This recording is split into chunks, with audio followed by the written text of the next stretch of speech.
दिशा में तेरी कीर्ति, दिव्य रूप तेरी ज्योति, हर दिशा में तेरी कीर्ति, एक ओम का ही ध्यान मुक्ति पथ दिखाए, साचा रूप साचा रंग मन में दिखाए, प्रकाशित हृदय में ईश्वर।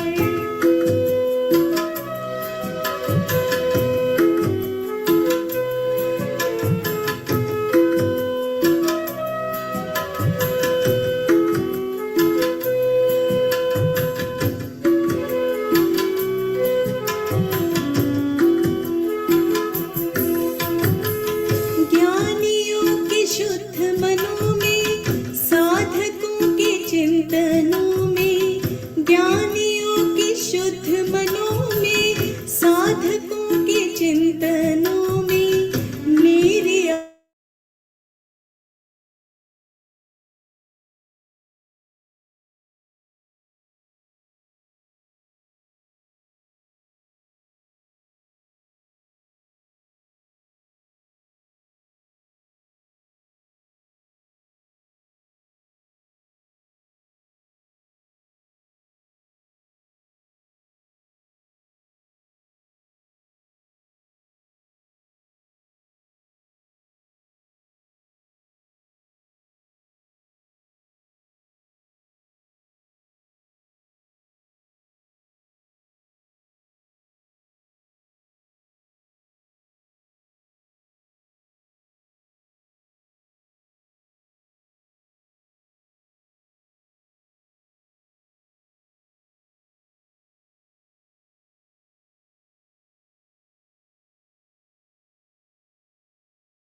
Are you all there now?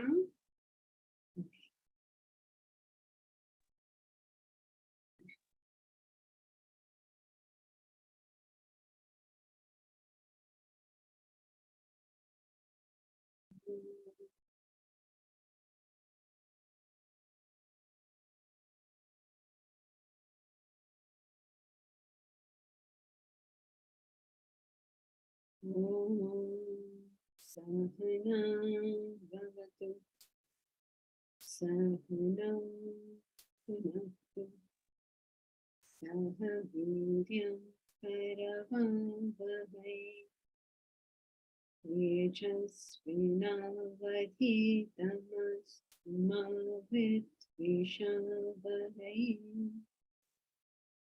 Om Shanti Shanti.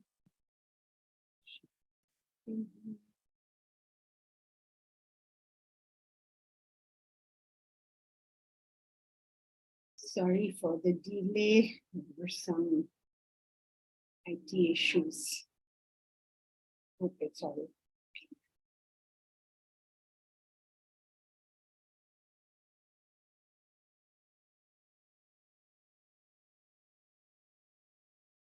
We studied what is the most important part of the yoga. which is the capacity for universal affection, or even affection sounds like a restricted word. It's better, a better word is identification. Identification means that you feel one with the other person. It's not that you are loving somebody, but you feel one with the person. And just as you may justify your own actions to yourself, okay, I did this bad thing, I did this thing, but because of this reason, you will do that for other people as well. Instead of seeing them as having any negative intent, you will understand their particular position. You know, it happens so often in life. It's a very simple example, everyday example. Maybe the household staff do 25, 30 things in the day, of which 1 or 2 things are not quite right. So I think that, look at this. How is this person doing? After so many years, still don't know how to do this.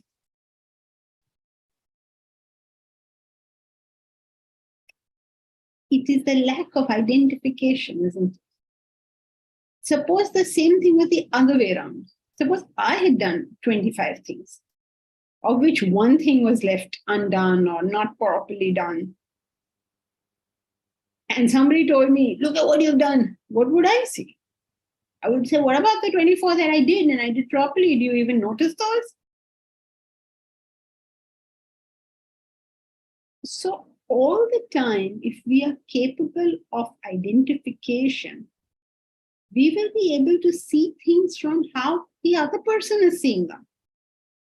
Sometimes people do so much for other people, but they get criticized for the 1 or 2 things that they leave undone.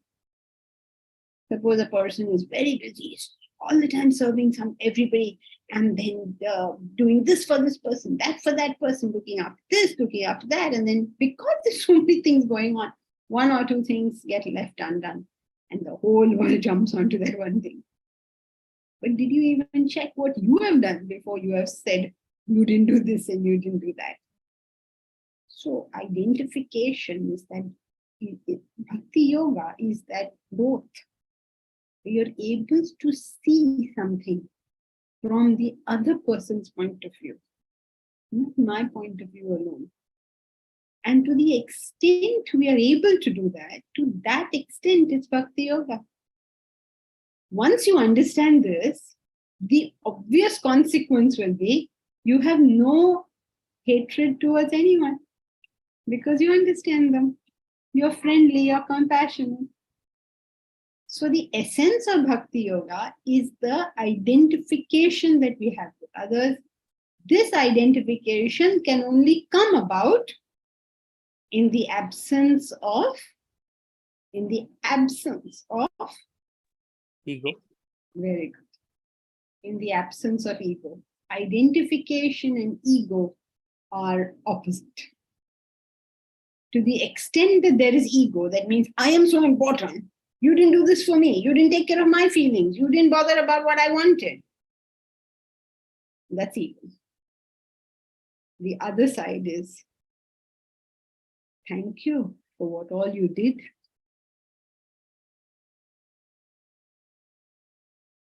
So, the rise of identification is the effacement of the ego. These 2 things are together. You cannot say, I love everybody, but I'm very unhappy. It's not possible. Just simply not possible. I'm very agitated. I'm very disturbed. Just not possible. That is why the bhakta is always balanced in pain and pleasure. You know, this, when it's not all about myself, I begin to see things from the other person's perspective. When you understand that there is really no intent anyone has to harm us or hurt us or anything. they are living their life. You remember the beautiful story about Newton and Diamond? You remember the story of Newton and Diamond? But the dog who burned his papers. Yeah. Newton had put in 20 years of research and written a book. All original research. It's not like our today's research. You see from here and see from there and write something in your paper. Not like that. He sat down, he thought about it, and he did real research, which is he came up with new knowledge. Okay, 20 years. This is pre-computer days, obviously. So he's got a thick book now of what he has researched. And it's there in his study, on his desk. It was built before Edison, before electricity, before the light bulb. He lights up his study with candles. As everybody did at that time. When he leaves his room, his dog Diamond jumps onto his desk, knocks the candle over, and that entire 20 years of research is gone.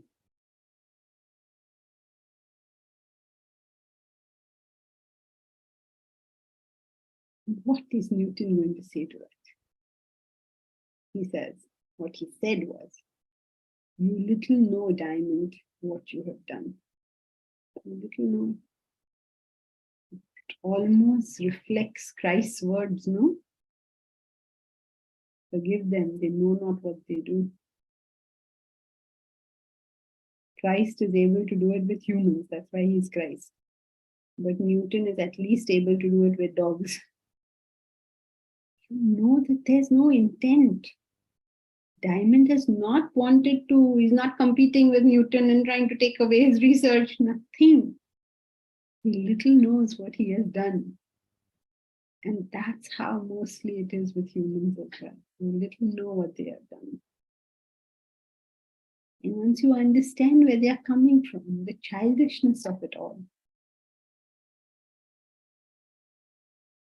Kah moha kah shokah ekatvam anupashyatah. Kah moha kah shokah. What moha? What delusion?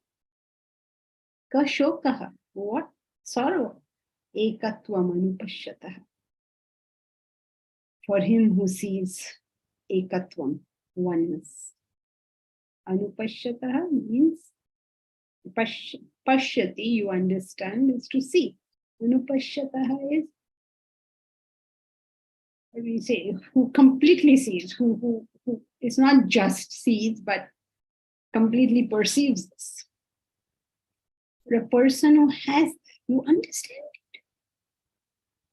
It's no quarrel of any type. With whom will you quarrel? Will Newton quarrel with little Diamond?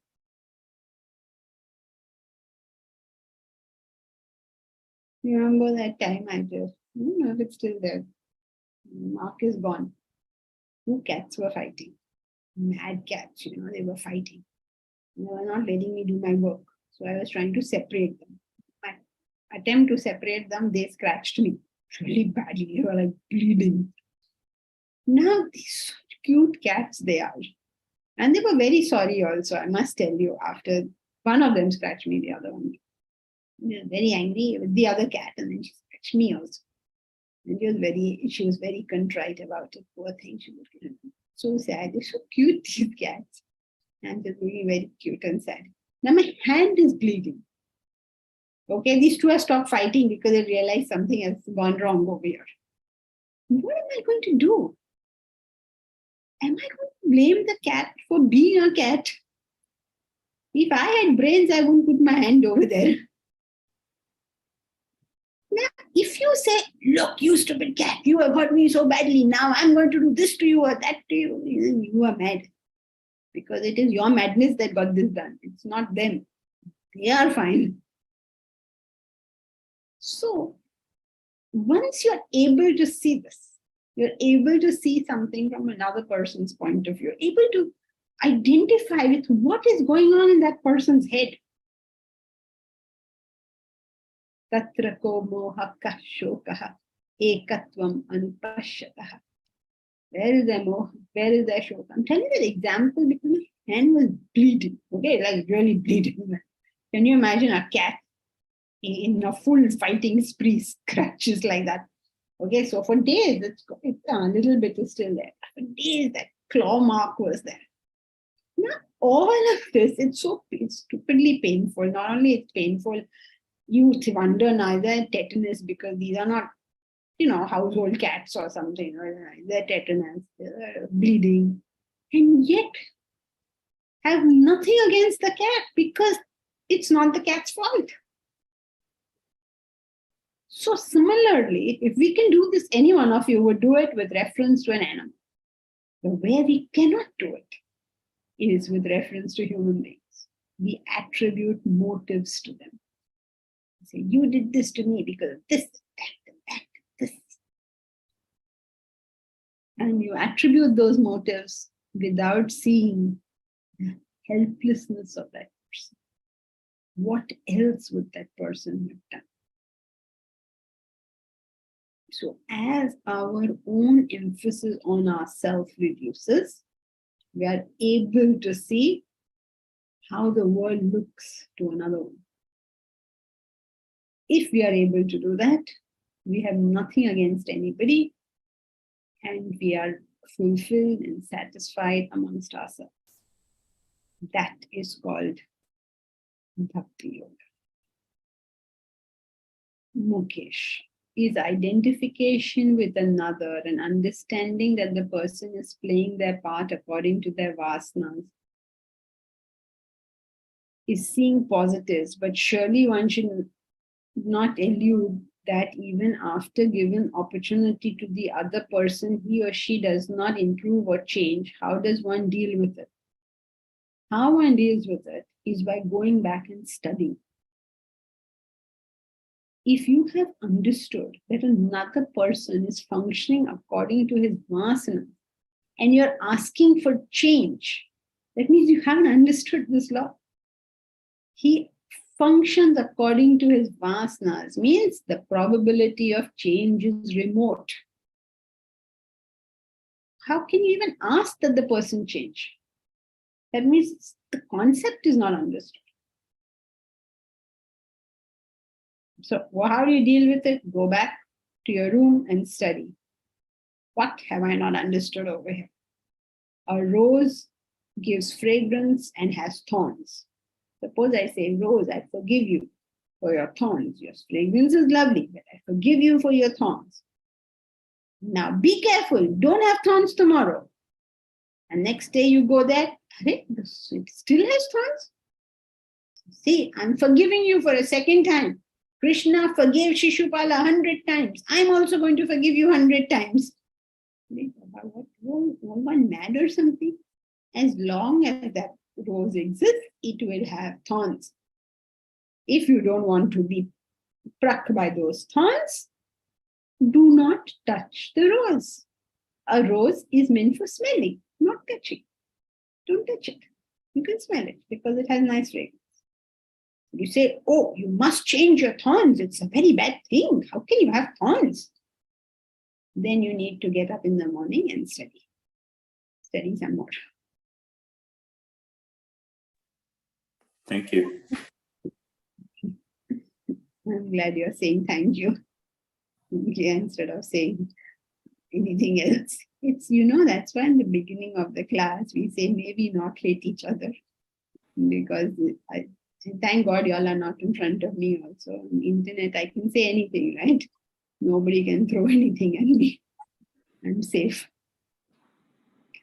So yes. Can I interrupt you? So I've understood that, yes, to overcome this situation or identifying with or relating to the other person by morning study and so forth. But this agitation sometimes really gets to you. You do your best.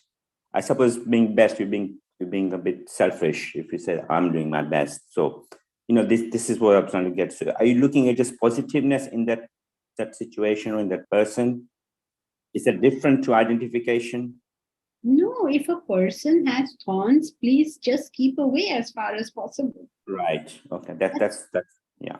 Yeah, why should you? We are not here to deal with other people and their problems. Let them handle their own problems. Right. I have nothing against you for having thorns, but I'm certainly not going to come next to you if you have thorns. But that plays on your mind, and almost like ignoring that person or the situation. Yes, we did that yesterday. That relationships bother us because we can't control our own emotions. Right. So why am I being irritated by your faults? What am I doing incorrect that my mind has this reaction? So it's not your thorn that bothers me, but the fact that I'm going and leaning on your thorns. So I have to find out in what way am I leaning on your thorns and stop doing that. Suppose, for instance, my spouse keeps the house very dirty and I like it to be kept clean. Now, I can't say, I'm going to clean this house and don't you dirty it, because that's not going to happen. So you have an option. You decide, is this bothering you so much that you cannot live with this person? In which case, separate. But when you separate, please understand that everybody has some thorn. So every time you separate, because that person has a thorn, you can't live with anybody finally. So you have to think to yourself, is this thorn bad enough for me to separate or not? Okay, what is the whole picture? Am I looking just at the thorn and not looking at the fragrance at all? I married this person, so I must have seen something. So what happened to all those things? Are they still there? Have they gone? I need to take this holistic picture and decide, do I want to stay with this person or do I not want to stay with this person? Decide for yourself. Take the whole picture. Okay, I have 25 faults. The other person has 23 faults. Am I sure I'm going to get a spouse better than this?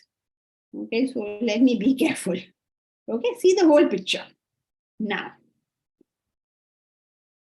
if you decide, no, it's not worth it, then separate.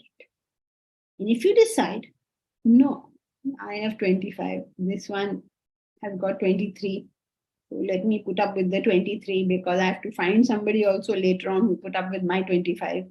So let me put up with her 23 only. How do I know the other one won't have 27? If I decide to stay with this person, then please understand that keeping the house clean for the rest of your life is your responsibility. Please understand this. Every day, don't get up and say, oh, I have to clean the house, I have to clean the house, I have to clean the house.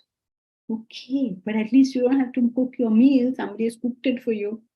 At least you don't have to file your taxes. Maybe somebody has filed them for you. Now all of us are bothered if you go and give all your papers to the CA. Somebody did it for you.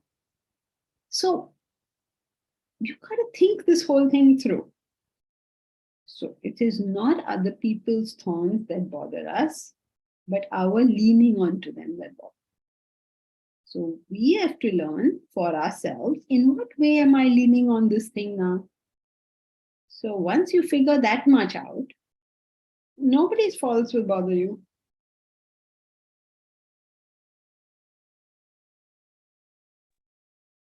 Janki, sorry. Now, 1 second, Jyoti. Is that okay, Mukesh? Yes, thank you. That's really clear now. Thank you. Momita, what about vicarious pleasure or pride in another's achievement, like the achievements of our children, parents, etc.? What about them, Momita? You get vicarious pleasure or pride, so please take any pleasure you get anywhere, why not take it? Yeah, but we get egotistical about it, and that doesn't help us. It's harmful sometimes. Correct. So that kind of identification we don't. No. You don't not take pride in your child's success. You continue to take pride in more people's success. Okay. But You're not restricting your identification, you are growing it. It's not like the neighbor's child comes first and now you're very proud about that, but your own child came first and you're not proud. Not like that. You're proud that your child came first. You're very proud that your neighbor's child came first. You're very proud anybody's child came first. Oh, wow, you said. Oh, this Bengali came first in class. Okay, very good. You have increased your circle of identification. yeah, that would be really increasing because I'm Odia. Because? I'm Odia, and Odia. Oriya, yes, sorry. An Oriya person has come first in class. Sorry. Oriya person has come first in class, and therefore I am feeling very proud. Or an Indian has come first in class, therefore I'm. So expand. Okay. Yeah. Thank you. Yeah, Jyoti. I just wanted to ask, when you say what thorn are we leaning on, do you mean like when we're just focused on the negative point of the person? Yeah, I mean, could be a host of things, could be anything. I think. Basically, leaning on means you're attached to something. So, what is that thing you're so attached to? Attached means indiscriminate thoughts are flowing in some direction. Indiscriminate means that your intellect is not in control of those thoughts, they're not directing those thoughts. Because we're not able to do all this, we have a problem in the relationship. We're not able to keep a governance on our own thoughts. So, if I feel very lonely, for instance, right, then what will I do? Suppose I'm feeling very lonely. Then I will catch on to the first person I see. The first person I saw was Rosie. So I go and catch on to her. Now, Rosie at that moment wanted to go see a movie. So, but now I'm holding on to her because I'm feeling lonely.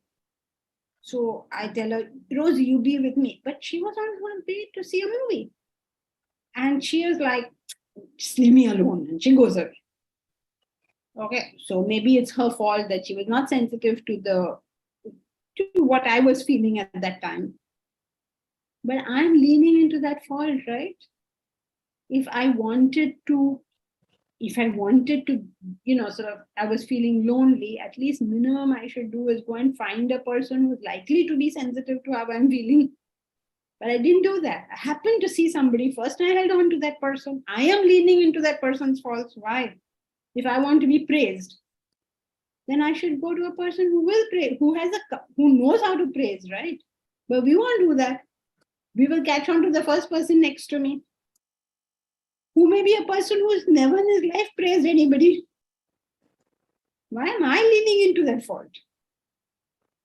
Because I have no discriminate thought going on in my head. So it could be a host of ways we can do this. There's no one way. These human beings are very creative. They come up with all sorts of ways of making themselves unhappy. Making yourself happy is easy. Making yourself unhappy, what creativity goes into it? Each time you come up with a different way. And I hear it. So I'm like, oh, this is also a possibility. So there's a host of ways we can do it. Okay, so what are the ways? If you have to think, what are the ways? Then it is indiscriminate thought. That means you have no governance over the way you are feeling. So if you are a kind of person who's always very anxious, then very likely you will get an abusive partner because you don't know how to stay alone. So you will hang on to whoever is there, right? And then that person will take advantage because you don't know how to walk out. So it's all, relationships is all about handling our own emotions. And handling our own emotions, unfortunately, is all about caring about others. So sounds like a terrible loop to be in. But the way out of all this mess is putting you before me.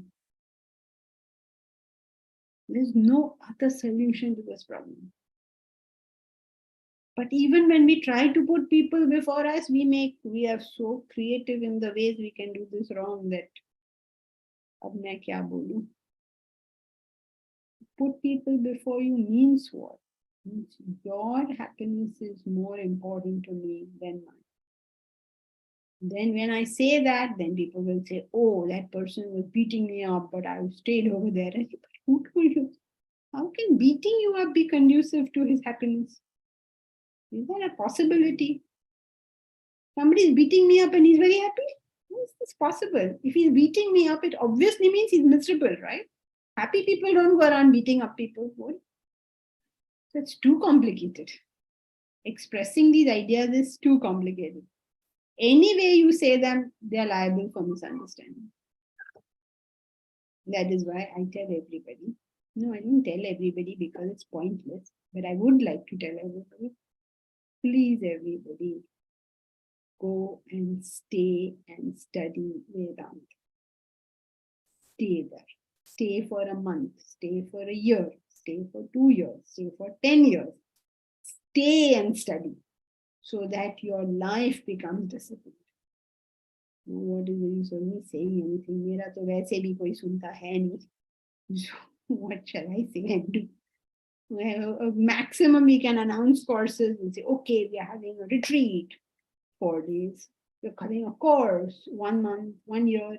But then nobody comes for these. So मैं क्या करूं? People don't say, yeah, count me in. I'm there, definitely. No. मैं क्या करूं? How do we provide value to those who don't see value? So how, Jyoti, if you ask me, millions of ways. But don't worry about them. Worry about the right way, where I learn to put people before me, or put anything before me.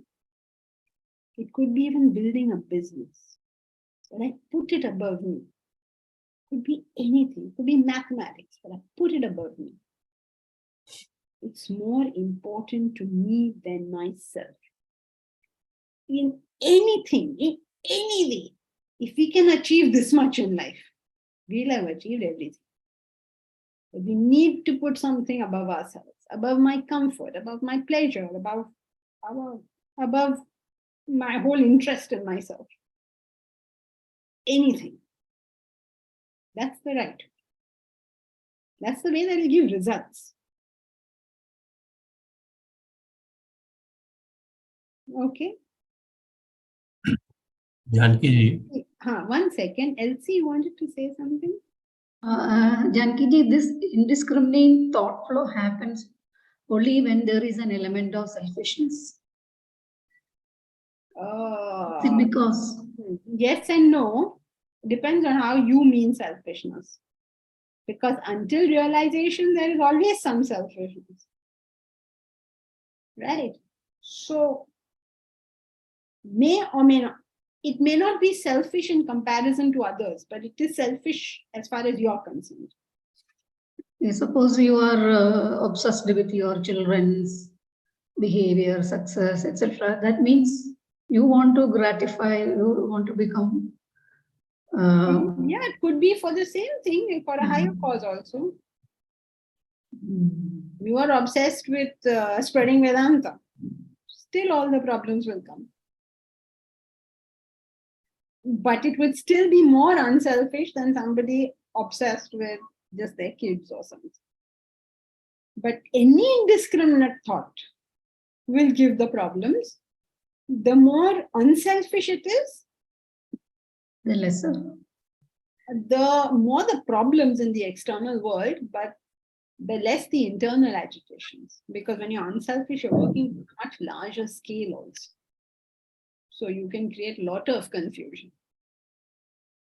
I mean, you can really do a lot of harm. Just as much you're capable of doing good, as you become capable of doing great good, you simultaneously become capable of doing great harm.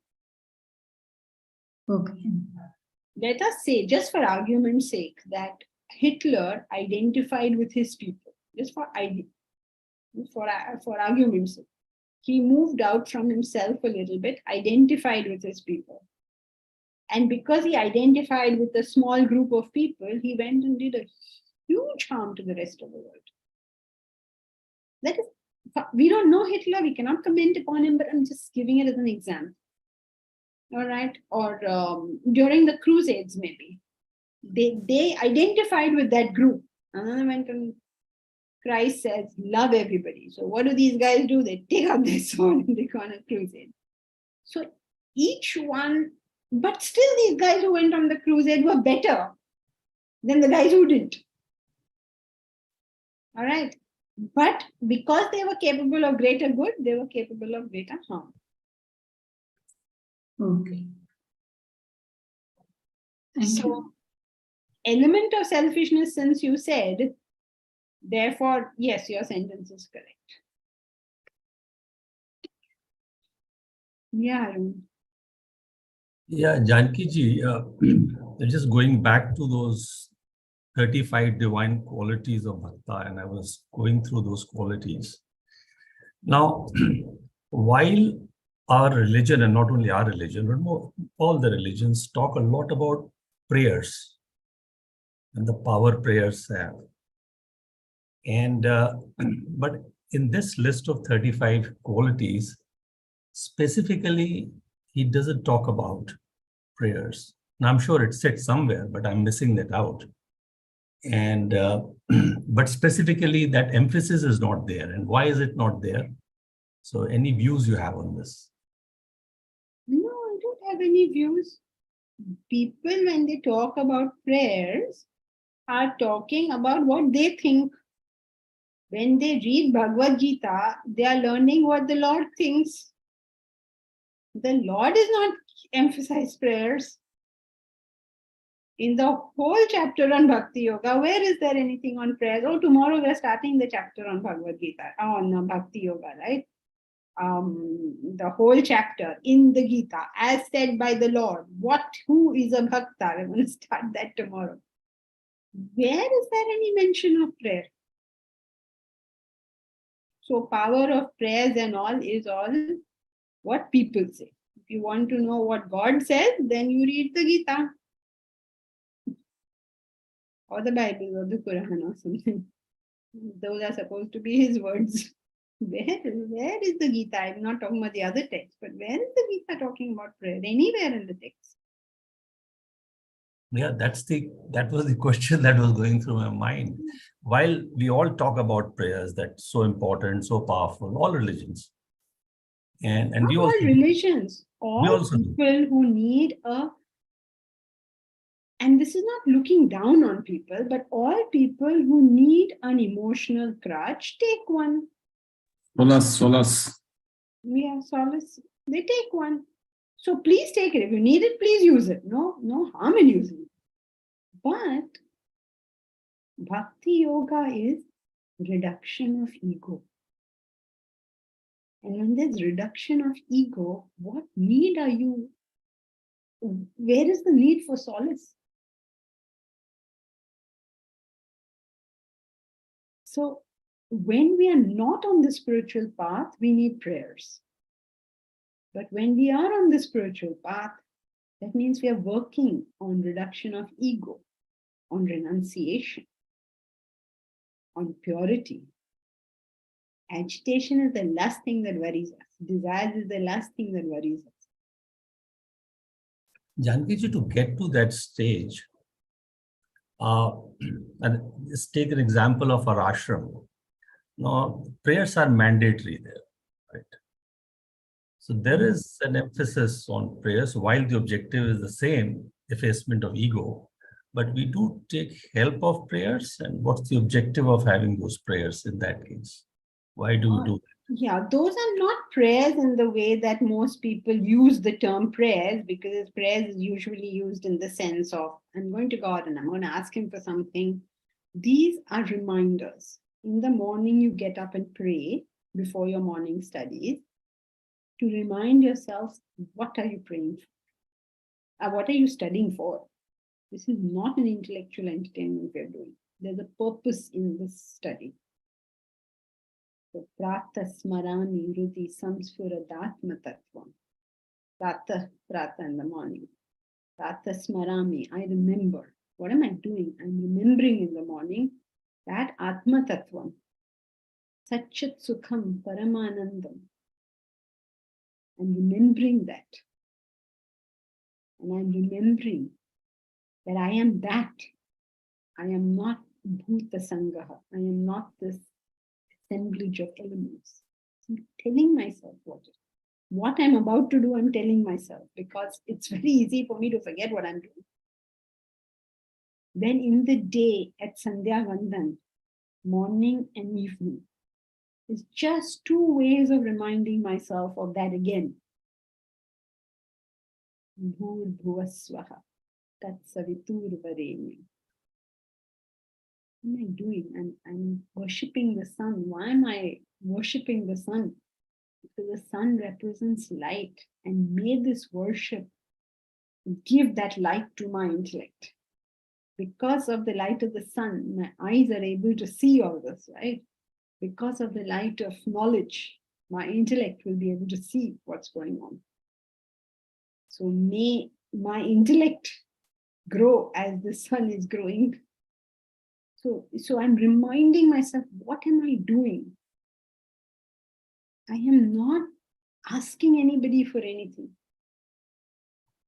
I'm not seeking solace out of that prayer. I'm not seeking desired fulfillment out of that prayer. I'm just telling myself what I'm doing. It is just a way of reiterating to myself, what am I trying to achieve? Am I studying the subject because it is a hobby course for me? Because I like it?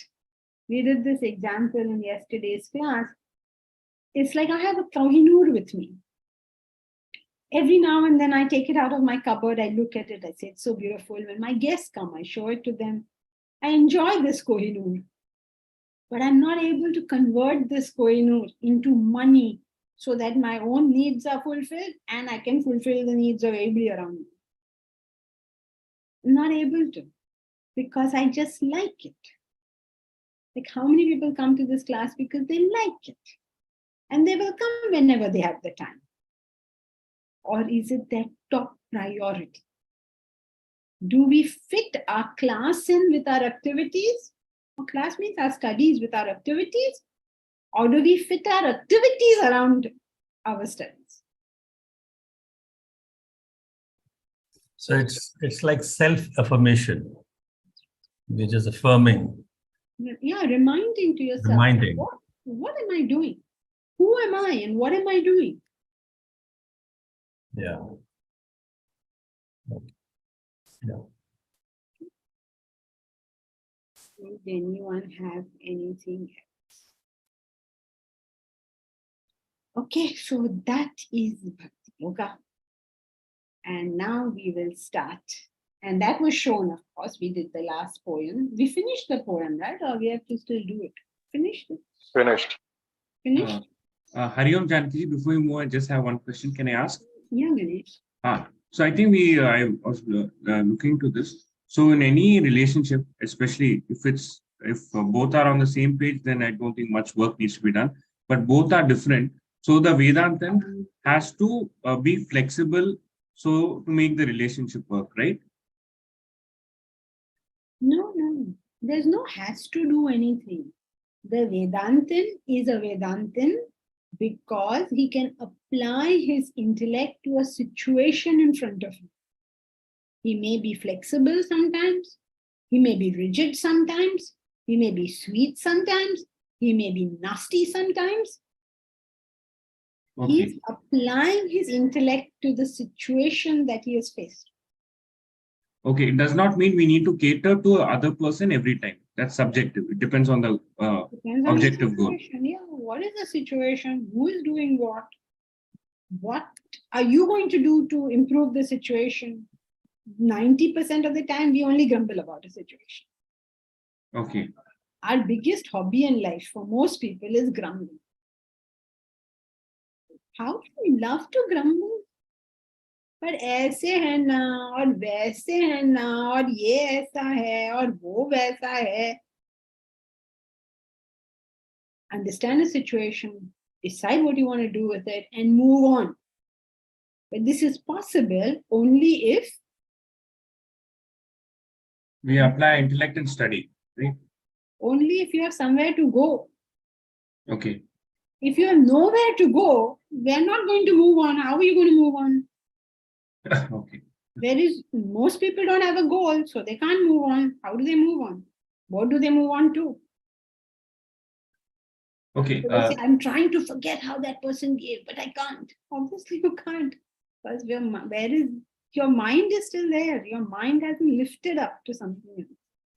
Okay, one more follow-up question. So how long do we be flexible, apply our intellect? This is going to be all our life? Was so irritating, right?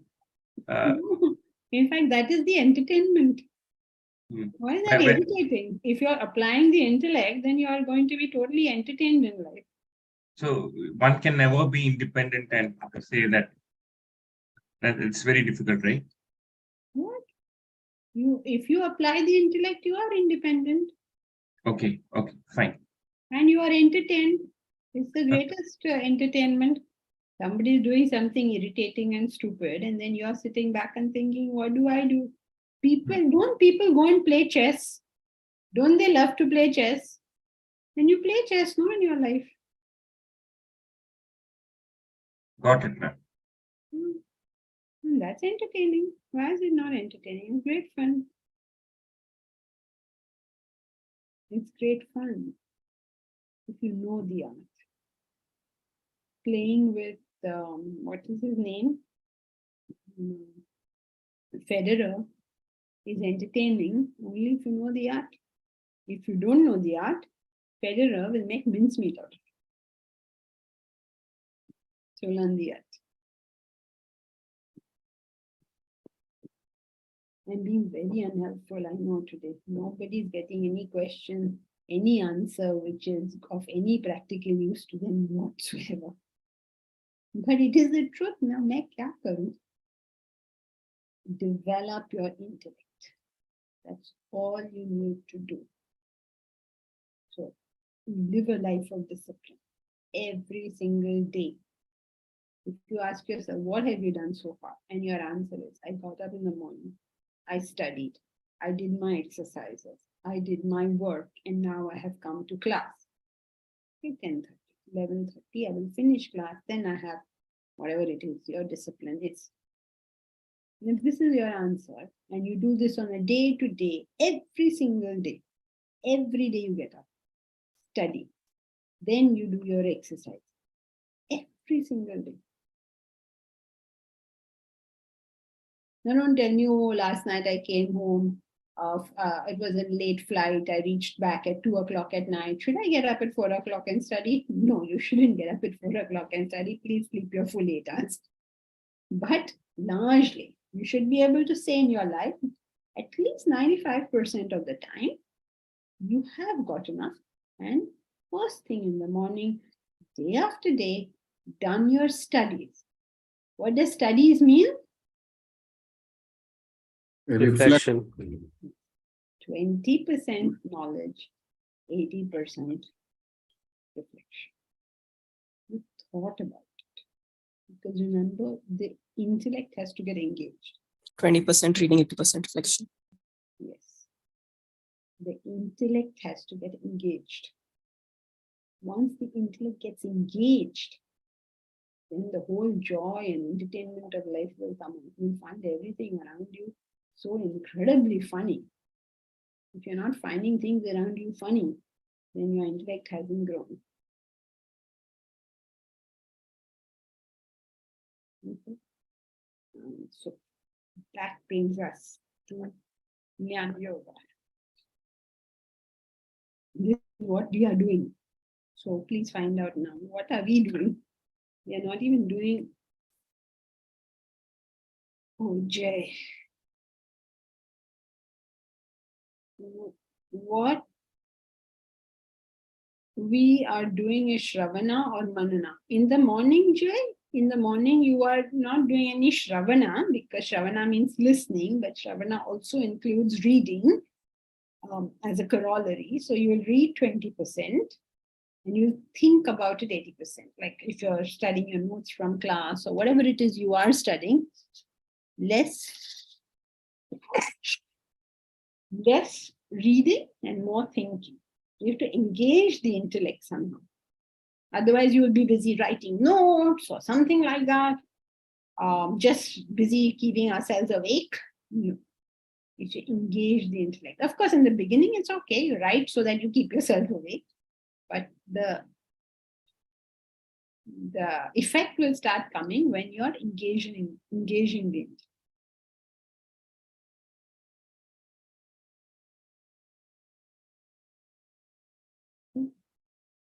So, Gnana Yoga. Who will read the first paragraph of Gnana Yoga? I can read. Yeah, please do.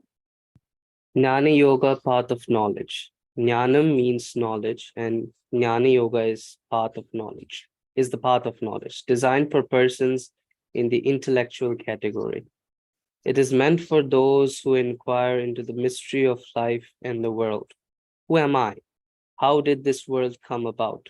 What is the origin of beings? Who is God? The path of knowledge finds answer to these questions. Gnana Yoga is not mere erudition and scholarship in religious literature, not cramming spiritual knowledge from textbooks, precepts, and preceptors. True knowledge arises out of an internal discipline of reflection and contemplation on the eternal truths.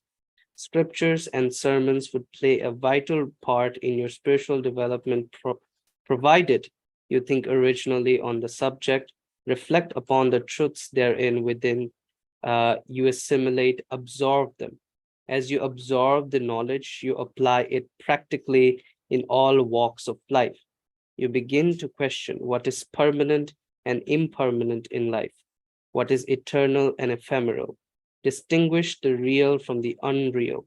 This discipline has been brought out by one potent advice by the poet-philosopher Shankaracharya, Nitya Anitya Viveka Vichara, which means reflecting on the distinction between the eternal and the ephemeral. So Gnana Yoga is designed for the inquirers who inquire into the, I'm summarizing, who inquire into the realities of life. It is not about cramming religious textbooks, but reflecting upon them. And the whole discipline of Gnana Yoga is to figure out the distinction between the eternal and the ephemeral.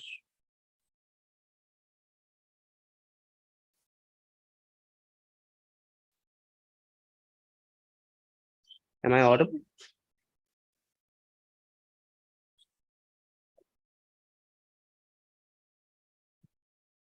Yeah, we can hear you. Yes, yes. Your voice is garbled for me, so how is it for everybody else? It was okay. It was Just okay. clear. Okay, Deepraj, as far as I understood from what you're saying, one point is missed out. Can you tell me which one that is? Or can anyone else tell me which one that is? The sculptor plays the part. It is the part where the knowledge reflected upon is used in practical life. I think the network is an issue. What was your question, Janki?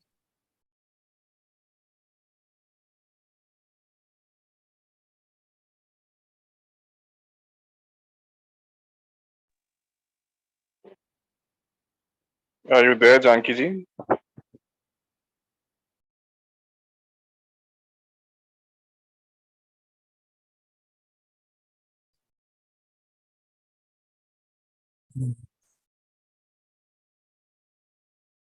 I think Janki ji is disconnected.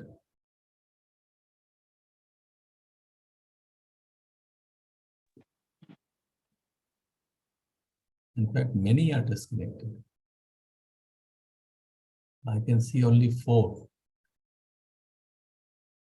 No, 34, 4, 5.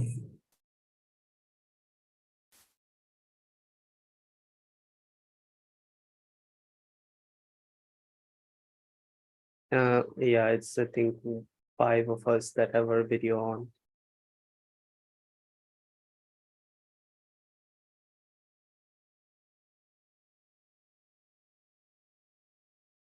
But we can hear you.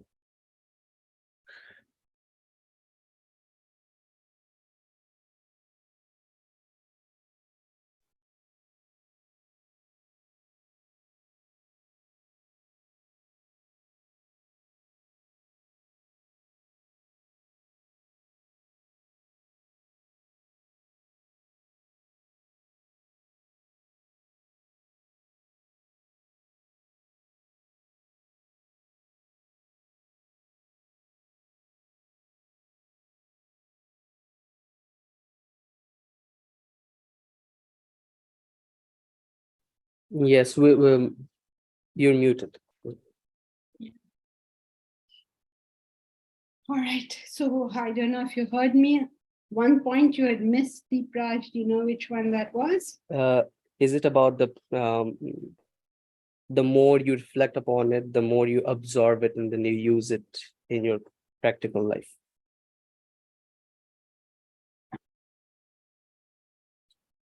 Can you still not hear me? I'm having I didn't hear, it was too garbled. Can you hear me, Janki ji? Yes, I can hear you. Okay, is it the point where it said that scriptures and sermons play a vital role? Don't think he mentioned that. Janki, it is about internal discipline Yeah, about the discipline, yeah. and reflection and contemplation. He covered that, right? No? I did a lot of guessing of the points. The point about applying the knowledge. Not about applying the knowledge. It is the point that to the extent you understand it, you will apply it. It will show itself in every aspect of life. So you can't say I'm a Gnana yogi, but my intellect is not functioning in various aspects of life. Then what exactly are you doing? So that's the point. So just let's, because of this confusion, let us just say what the points are. So it is the path of knowledge. It is designed for the intellectual type of person. What does it do? It helps you inquire. Okay. So though it is important to, of course, study in it, it is way more important to reflect upon it. And if you're doing this correctly, then it will show up in your life. How will it show up in your life? You will understand it every moment.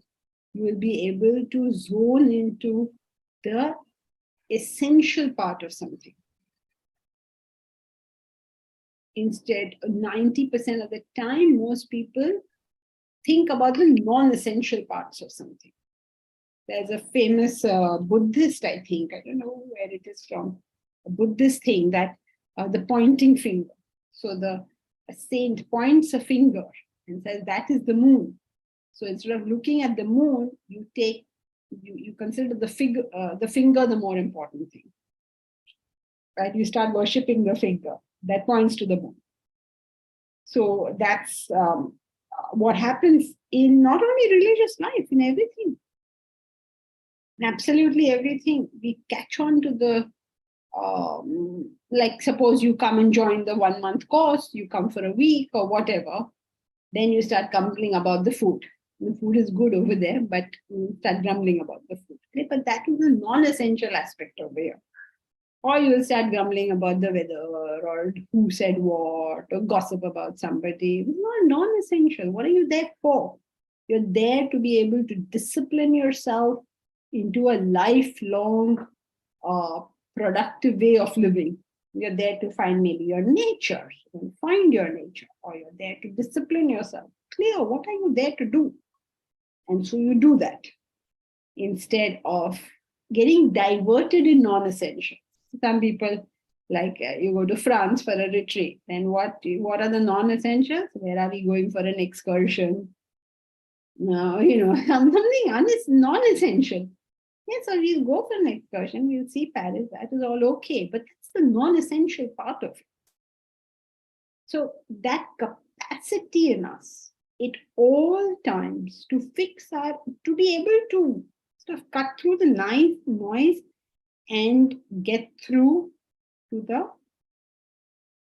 the point involved.